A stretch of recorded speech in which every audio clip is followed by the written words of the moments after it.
A paz do Senhor, meus irmãos, minhas irmãs, eu sou o pastor Clauber Maia e estamos aqui para mais uma aula da nossa Escola Bíblica Dominical. Louvamos a Deus pela oportunidade de a cada domingo estudarmos a palavra do Senhor na Escola Bíblica Dominical.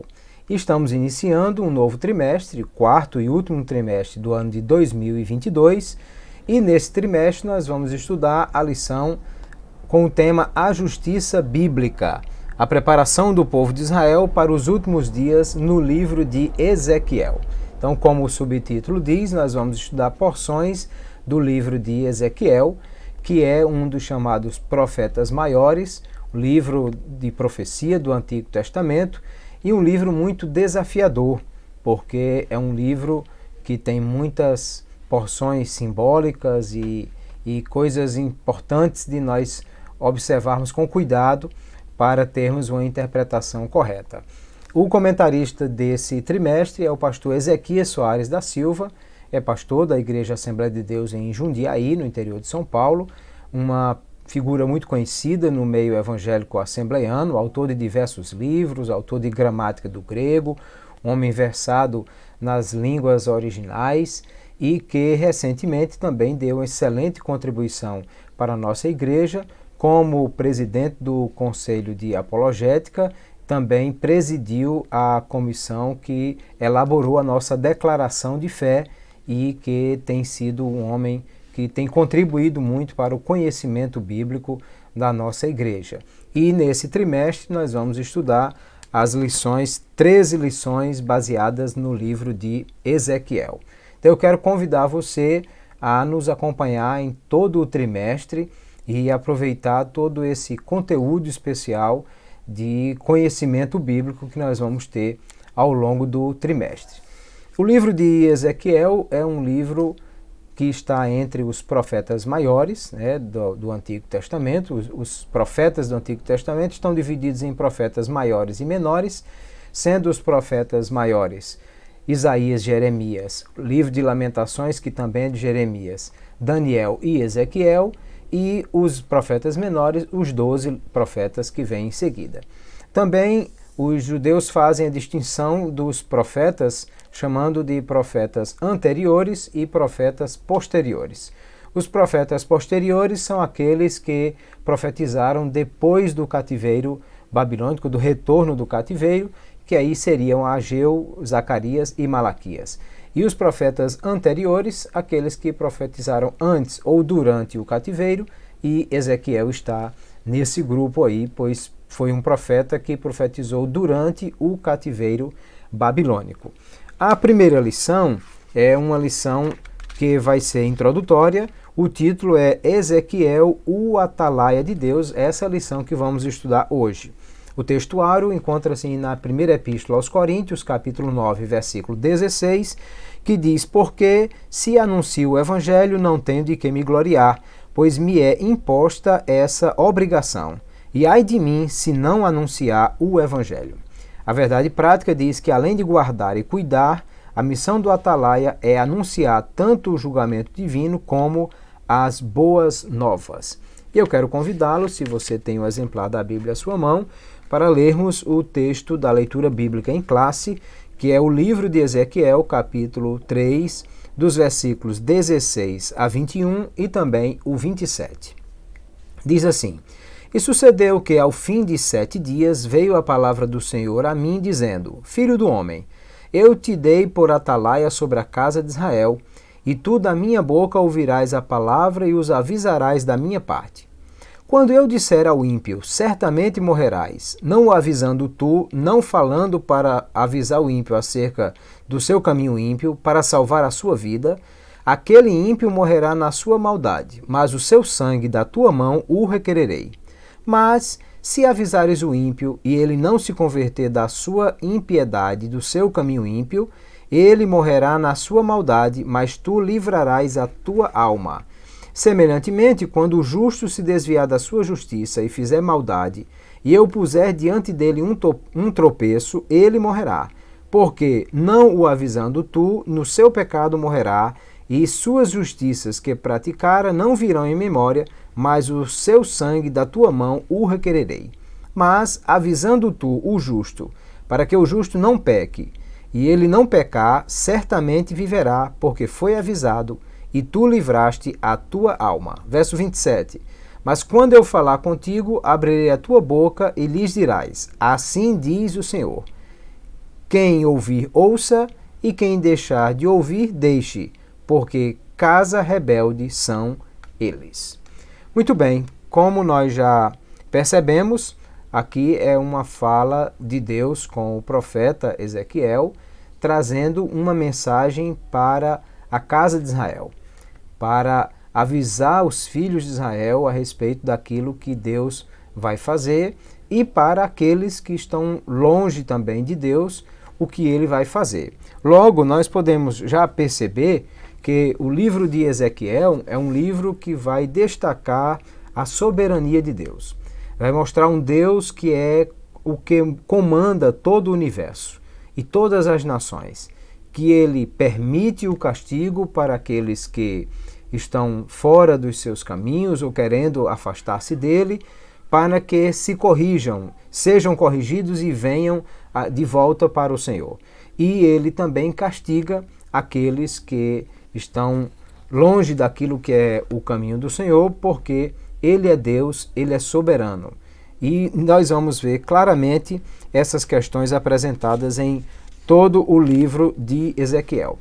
O pastor Ezequias apresenta a divisão do livro de Ezequiel, nos mostrando que do capítulo 1 até o capítulo 24, Ezequiel está ainda em Jerusalém e vive na cidade e serve no templo e está falando sobre aquilo que vai acontecer, previsões sobre coisas que Deus vai trazer de juízo sobre o povo, e ele envia a sua mensagem principalmente para aqueles que estão se afastando do que é o projeto de Deus. São advertências para falsos profetas, para os reis de Judá e para os sacerdotes. A segunda parte vai do capítulo 25 até o capítulo 32, e aqui ele vai trazer juízo para as nações vizinhas, Amon, Moabe, Edom, Filistia, Tiro, Sidom e Egito, mostrando que Deus é soberano de todo o universo.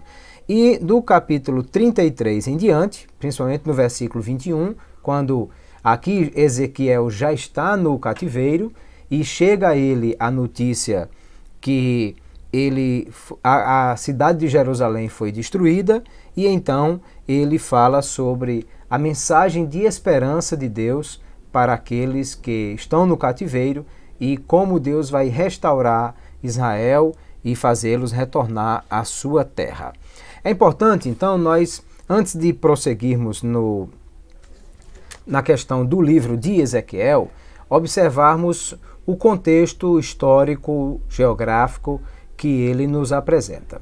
Então vamos lembrar que nós estamos falando aqui quando o reino de Judá é o único representante da nação de Israel, visto que o reino de Israel, que é o reino do norte, as 10 tribos, já há mais de 120 anos que foram deportados, né? Eles foram levados cativos pelo Império Assírio e espalhados por todo o mundo, de maneira que não há mais o reino do norte. Aqui só há o reino do sul, e o território de Israel está reduzido àquilo que era a tribo de Judá, a tribo de Benjamim e alguns territórios ali próximos, mas é muito menor em relação ao território que já foi um dia conquistado por Davi e por Salomão. Mas Jerusalém ainda está de pé, os reis da casa de Davi ainda reinam, e nós temos ainda um avivamento que aconteceu por intermédio de Josias, que deu uma sobrevida a Israel e ao templo, mas nós temos já o fim desse reinado de Josias, seus filhos sendo maus diante do Senhor, e nesse momento Deus vai levantar o profeta Jeremias, que profetiza contra a casa de Judá e anuncia aquilo que Deus vai fazer, permitindo que venha do norte os babilônios e eles dominem Jerusalém e levem o povo cativo. E é exatamente nos dias de Jeremias que ocorre a primeira leva, o cativeiro, né, que aí vai acontecer. Lembrando que esse cativeiro, essa leva por mão de Nabucodonosor, se deu em 3 momentos. E aí eu quero destacar o livro Novo Atlas da Bíblia. Ele traz na página 194 sobre deportações e retornos, e ele vai dizer que essas deportações ocorreram em 3 grupos. No ano 605 a.C., um pequeno grupo especialmente escolhido, que incluía membros da família real e jovens muito talentosos, foram levados por Nabucodonosor para a Babilônia. O segundo, no ano 597, foram 10.000 judaítas, entre eles altos funcionários do governo e homens valentes, além de 1.000 artífices e ferreiros. E a terceira deportação foi no ano 586 a.C., quando houve a destruição da cidade de Jerusalém, e aí um grupo de tamanho desconhecido, que incluía pessoas mais pobres, também foi levado cativo. O pastor Ezequias põe aqui na revista que Ezequiel foi levado nos deportados no ano 597. Então, na verdade, a primeira leva foi antes disso, foi no ano 605, e a segunda leva, onde foram levados 10.000 pessoas, foi no ano 597. Então, Ezequias é levado cativo. Era um jovem, né, muito provavelmente alguém muito inexperiente ainda no ofício, mas era de família sacerdotal, portanto era da tribo de Levi. E quando ele chega em Babilônia, Deus começa a mostrar coisas importantes para ele, para que ele anuncie para Israel e para as nações. Lembrando que ele é contemporâneo de Daniel, inclusive ele faz citação de Daniel no seu livro, e ele é contemporâneo também de Jeremias. Então acontece o cativeiro, Jeremias continua em Jerusalém, Ezequiel e Daniel são levados para a Babilônia, Ezequiel vive no meio do povo, Daniel vive no palácio, e eles vão ser usados em profecia. Em particular, a profecia de Ezequiel se aproxima da profecia de Daniel em várias situações. Primeiro, porque são profecias a respeito de nações, do que vai acontecer, assim como Daniel também profetiza sobre o Império Babilônico, Império Grego, Império Romano. Também eles são muito carregados de visões, né? Sonhos e visões é algo que Daniel tem e Ezequiel também, e também muito simbolismo. No caso de Daniel, há uma estátua com cabeça de ouro, peito de prata, ventre de bronze, e árvores e animais com 4 cabeças, com 4 asas, e dragão com 10 cabeças. O livro de Daniel é muito carregado disso. E o livro de Ezequiel também é uma literatura apocalíptica, porque também aponta para tempos do fim e também carregada de simbolismos, né? Mark Dever, no livro A Mensagem do Antigo Testamento, diz que Deus chamou Ezequiel a transmitir visões misteriosas e fantásticas pela prática de atos estranhos e simbólicos. De fato, nós vamos ver ao longo do livro que algumas coisas muito estranhas, como ser amarrado na sua própria cama e ficar mudo por algum tempo, são coisas esquisitas que acontecem com Ezequiel, e as visões que ele tem então, são visões fantásticas, né, de seres com rodas e olhos nas rodas e asas e cabeças e tantas coisas mais que ao longo do livro de Ezequiel nós vamos estudar. Então, lembrando que Ezequiel, ele diz no livro, capítulo 1, que quando ele completou 30 anos, ele começa a profetizar, e Deus dá uma mensagem a ele, e essa mensagem é dirigida a Judá, aos que são líderes em Judá, como já disse, reis, profetas, sacerdotes, e ele vai profetizar para mostrar a esse povo o que Deus está fazendo. Nós vamos entender aqui o exílio como sendo um juízo de Deus, mas também como sendo um momento para reflexão. É mais ou menos como quando a mãe apanha o filho em uma rebeldia, em uma desobediência e o põe de castigo. Deixa ele sentadinho num lugar e diz: fique aí, reflita sobre seus atos, pense no que você fez e você não pode sair agora. Mais ou menos isso. O povo estava afastando-se de Deus, estava pecando, estava em idolatria e eles então recebem um juízo de Deus. Deus os tira da sua cidade, do seu país, da sua terra, leva para uma terra estranha por um tempo, como que a dizer assim: pare, pense, reflita o que vocês fizeram e entendam que vocês estão sendo castigados por isso. Então, dessa forma, nós enxergamos o exílio e nós vamos ver que Deus vai trazer mensagens para Ezequiel falando sobre isso, de como ele está lidando com o povo, para que eles entendam que precisam voltar a obedecer a Deus e a cumprir a sua palavra. E de fato, nós vamos ver que a deportação, o cativeiro, teve um impacto muito grande sobre a vida daquele povo. Quando eles voltam do cativeiro, eles reconstroem o templo, aproximam-se de novo do Senhor, e uma coisa que vai ser marcante para Israel é que Israel vai abandonar completamente a idolatria.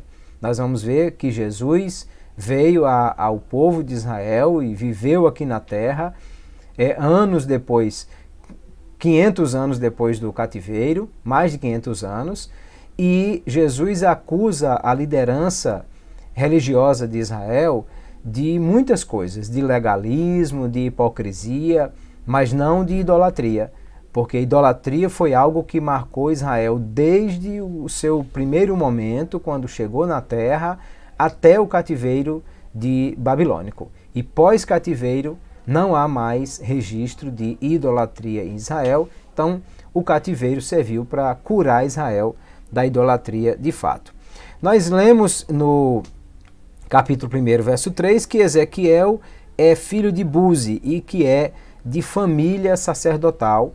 Então, como já disse, ele era alguém ligado ao templo, ligado à tribo de Levi, ligado ao ofício sacerdotal e que foi levado dentre esses nobres que foram levados para a Babilônia e ali viveu. Se estima que o seu ofício sacerdotal durou cerca de 22 anos, dos 30 aos 52 anos de idade, muito possivelmente. Ezequiel, Itzekel, fortalecido por Deus, é o que significa o seu nome. E Deus estabelece Ezequiel de uma forma muito interessante, porque é o único profeta que no Antigo Testamento é chamado de Filho do Homem, que é um título depois que o próprio Jesus vai tomar para si, e também o chama de Atalaia. E aqui no capítulo 3, e é o que nós vemos na primeira lição, Deus está dizendo a Ezequiel que ele deve se portar como um atalaia, e que se ele disser ao ímpio que o ímpio está pecando, está se afastando de Deus, e o ímpio continuar no seu pecado, o ímpio morrerá no seu pecado, mas o atalaia não vai ser punido por causa disso. Se, por outro lado, o atalaia não avisar o ímpio que ele está longe de Deus e o ímpio morrer na sua impiedade, Deus disse: o sangue desse ímpio requererei da mão do atalaia. Por outro lado, se o justo se afastar, se desviar, e o profeta, o atalaia, não disser, não alertar o justo do seu desvio, então esse justo morrerá e a prática das obras que ele fez não vai ser levada em consideração e Deus requererá da mão do atalaia o sangue dele. Porém, se o atalaia avisar e o justo retornar e se consertar e se converter, então o justo será salvo e o atalaia cumpriu o seu papel. Aqui vamos lembrar, no que diz respeito à questão do atalaia, do que é que a Bíblia está falando. As cidades daquela época eram cidades muradas, para proteger do ataque dos inimigos, de exércitos que viessem tentar conquistar a cidade. Normalmente eram levantados muros altos para proteger a cidade, às vezes fossos eram construídos e outros empecilhos. No caso de Jerusalém, ela estava sobre um monte e ainda haviam os muros para proteger a cidade. E naqueles muros haviam torres, que é exatamente isso que a palavra atalaia significa. A torre de vigia, ou aquele que está na torre de vigia. Essas torres eram levantadas acima do muro e elas permitiam àquela pessoa que estava naquela posição estratégica de avistar longe, de ver o movimento de tropas e de inimigos à distância.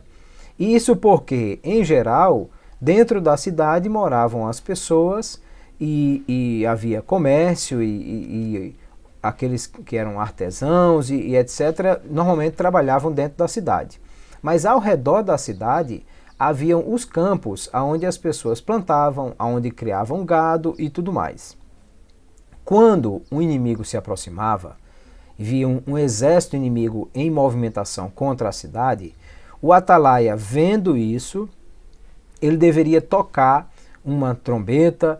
Nós vemos exemplos de cidades onde se usava um sino, outras cidades sobre um alto que se acendia uma fogueira, ou seja, o atalaia tinha a obrigação de avisar que o perigo se aproximava.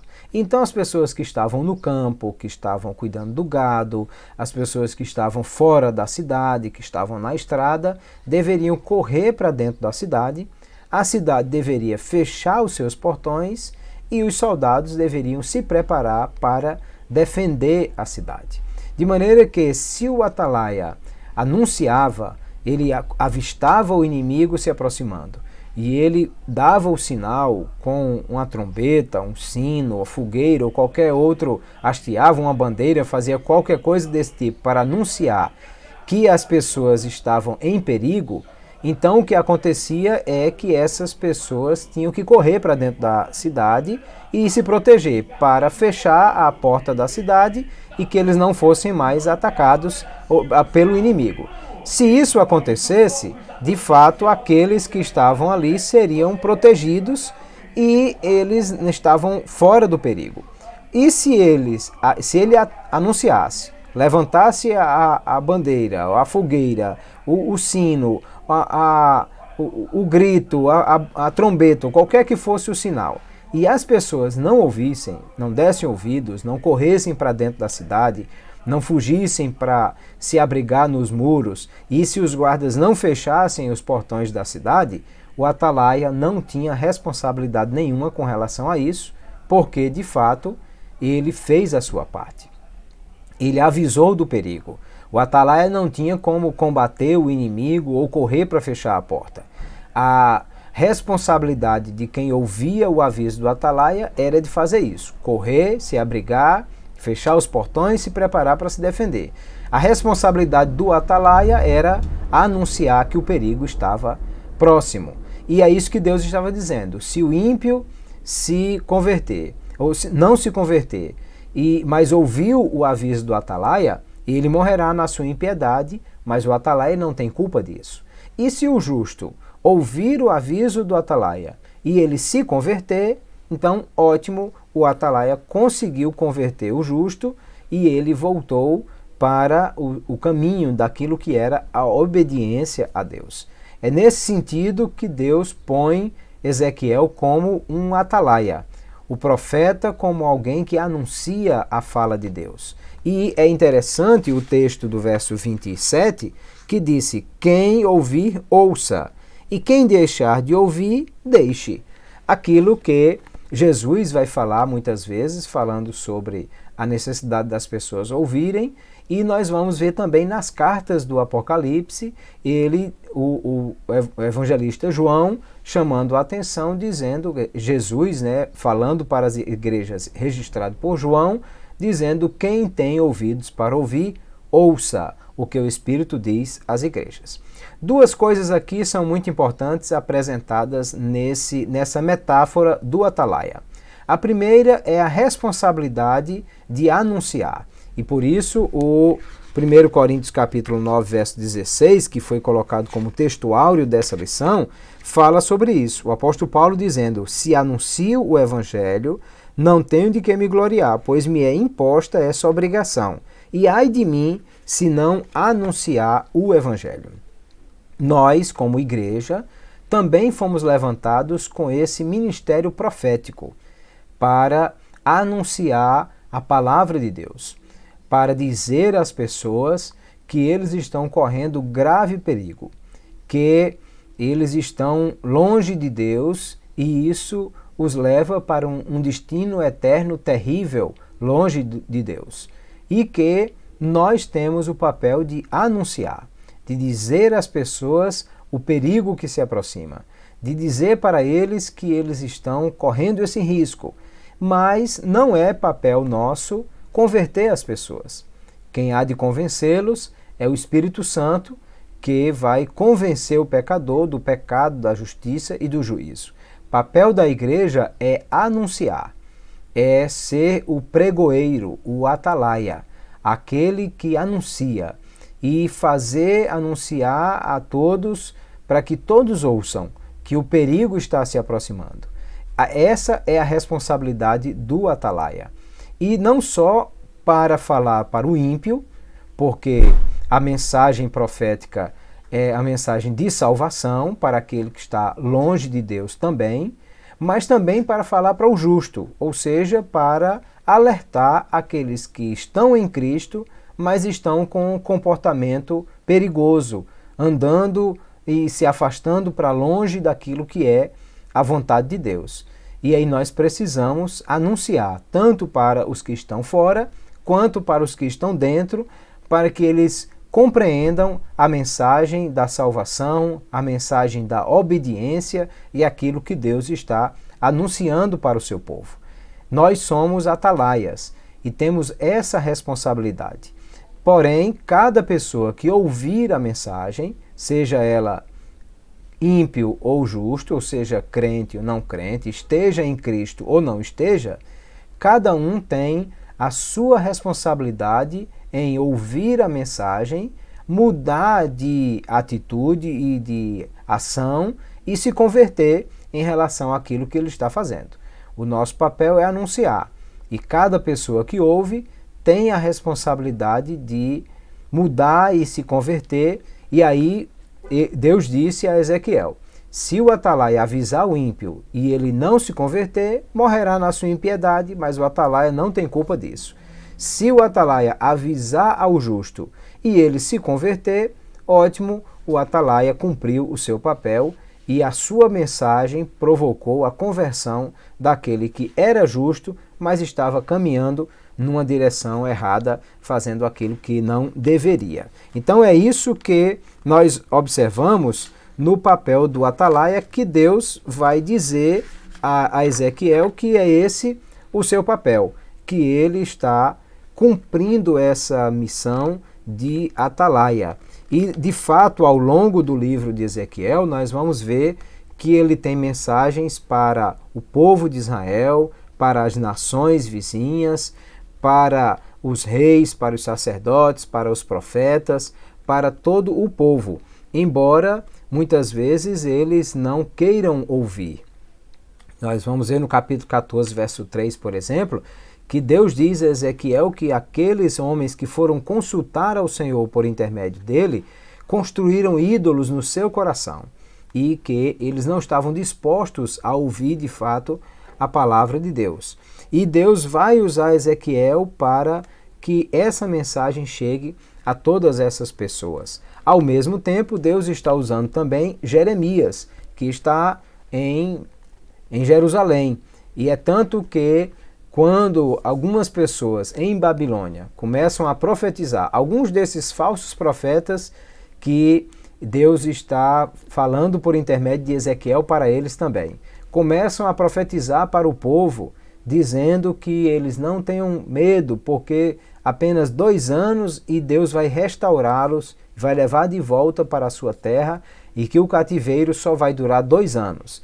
Então Jeremias escreve no capítulo 29 carta para o povo, dizendo que não será assim, que eles comprem terrenos, que construam casas, que casem os seus filhos, que vivam naquela terra, porque o cativeiro será de 70 anos e, de fato, nós vamos ver que lá na frente Daniel entende, lendo essa profecia de Jeremias, que o tempo dos 70 anos já se passou e que então ele começa a pedir a Deus que faça cumprir a sua palavra de restauração do povo, porque os 70 anos já haviam se passado e isso era já cumprido na profecia de Jeremias. Então vamos perceber aí que há uma forte evidência profética, né? Ou os profetas estão em evidência nesse período, porque nós temos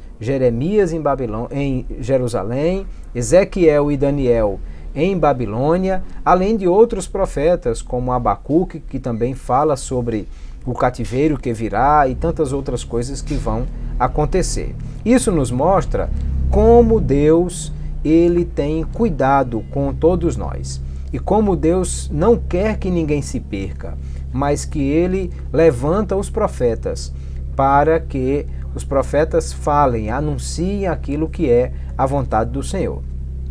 Jerusalém não recebeu a fala desses profetas muitas vezes, e Jesus, quando chorou sobre Jerusalém, disse a Jerusalém que eles desprezaram os profetas que a eles foram enviados, e que isso foi algo muito ruim para o povo que sofreu porque não deu ouvidos à voz do Senhor por intermédio dos seus profetas. Assim nós percebemos que o cuidado de Deus é de enviar profetas, de mandar mensageiros para que todos possam entender a sua mensagem.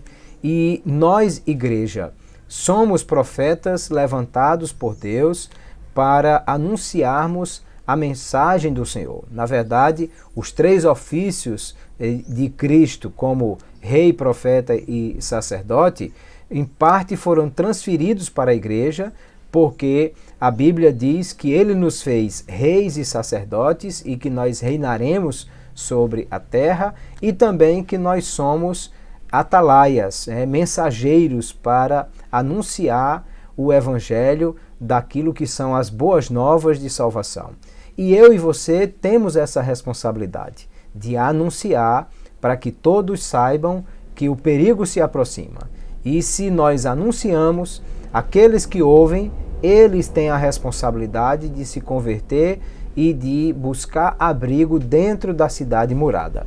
E aqueles que ficarem fora da cidade vão sofrer por não ouvir a mensagem do atalaia ou por não reagir à mensagem do atalaia e mudar de vida, mudar de atitude e se converter. Então nós iniciamos aqui o estudo do livro de Ezequiel e eu quero recomendar que você não perca as próximas lições. São lições muito preciosas. Na próxima lição 2, o título é Vem o Fim, e nós vamos ver o anúncio de tantas coisas que estavam para acontecer e que ao longo desse trimestre nós vamos estudar todas essas lições baseadas no livro de Ezequiel.